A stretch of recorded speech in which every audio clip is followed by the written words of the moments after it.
झामुमो के पद से इस्तीफा देने के बाद सीमा महतो ने प्रेस कॉन्फ्रेंस में कहा कि अपना पत्नी धर्म निभाते हुए मैंने यह कार्य किया है और सबसे बड़ी बात है कि हमारे पति आंदोलनकारी हैं और उनका आंदोलन में साथ में जरूर दूंगी, क्योंकि यहाँ के आदिवासी हमारी जो ज़रूरत थी आप सब तो जान ही चुके हैं। हमारी नहीं, पूरे झारखंड वासियों की एक ही ज़रूरत है। अभी सारे राज्यों में स्थानीय नीति बनी हुई, लेकिन हमारे यहाँ ही ऐसी क्या विडंबना जो अभी तक स्थानीय नीति नहीं बनी है। और हमारी सरकार के गठन से पहले अपने प्रेस कॉन्फ्रेंस के दौरान उन्होंने स्पष्ट शब्दों में कहा कि जब भारत के सभी राज्यों में स्थानीय नीति है तो झारखंड में स्थानीय नीति क्यों नहीं। जिस एजेंडा को लेकर हम लोग चुनाव लड़े और जीते, आज वो सारे एजेंडा वर्तमान सरकार क्यों भूल रही है। बनने के बाद हम लोग अपने जो हमारा जो एजेंडा था उससे हमारी सरकार भटक गई और 2 साल हो गए हैं सरकार बने हुए, लेकिन अभी तक स्थानीय नीति बनी नहीं है। बिना स्थानीय नीति बने ही हमारे यहाँ नियुक्तियाँ भी शुरू हो गई हैं। आप सब देख रहे हैं कि नियुक्तियाँ लेने के लिए अभी प्रतियोगिता परीक्षा सुने ही होंगे, आप सब अवगत हैं कि हमारे पति एक शुरू से ही आंदोलन करते आए हैं। हर चीज़ों में कभी भी वो जो झारखंडी हित में हो उन मुद्दों को हर जगह पे वो उठाते आए हैं, चाहे वो विधानसभा हो चाहे कहीं भी।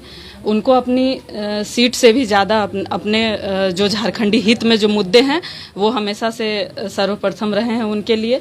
तो उन्हीं के नक्शे कदम पर चलते हुए, उनसे प्रेरणा लेते हुए हम भी उनका पूरा सपोर्ट करते हैं और हम भी आंदोलन छेड़ चुके हैं और इस आंदोलन में आगे बढ़ते रहेंगे। बस जो अगला कदम कौन सा हमारा सही हो, कौन सा झारखंडी हित में हो, कौन सा हमारे मूलवासी आदिवासियों के लिए सही हो, वही कदम हम उठाते।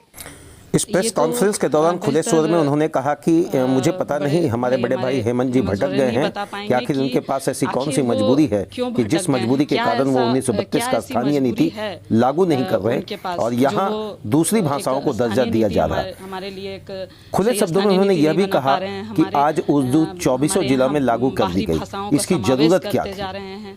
कहीं भी जैसे भोजपुरी, मगही, वो सब अपने जगहों में उनको मान्यता नहीं है, तो वो सब यहाँ लाने की क्या मंशा है। इसके पीछे तो साफ सबको ही जान रहे हैं, जो भी इस मुद्दे को सुनेंगे सब यही जान रहे हैं, यही समझ रहे हैं कि बाहरी लोगों को यहाँ नियुक्तियाँ देते जाओ। तो आखिर कितना हम लोग संघर्ष करें सर, आप ही सब बताइए।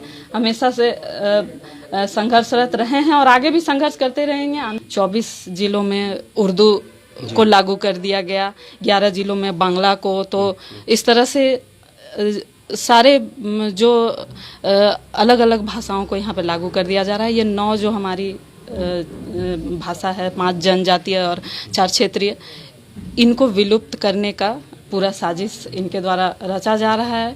अब इसके आगे अब क्या होता है अब देखिए करिए। हमारे यहाँ ही क्यों, झारखंड तो बिहार से ही अलग हुआ, उसके बाद ऐसे ही ये तो क्षेत्रफल में भी सबसे छोटा हो गया है, तो फिर इसके बाद और इसको कितना टुकड़ों में विभाजित किया जाए। आप दूसरे जगह जाके मांग करिए, यहाँ उनकी चिंता हम क्यों करें। वो जिस राज्य से बिलोंग करते हैं वहाँ जाकर अपना हक अधिकार मांगे। के लोग मान चुके हैं कि अमित जी उनका जो हिस्ट्री रहा है, उनका इतिहास, वो हमेशा से गलत चीज़ों के विरोध में आवाज़ उठाते आए हैं, तो पूरे झारखंड के लोग इस बात को मानते हैं, तो हम क्यों नहीं मानेंगे। और ये अगर आप कह सकते हैं कि एक धर्मपत्नी होने के नाते एक हम अपना धर्म भी निभा रहे हैं और जो सही है।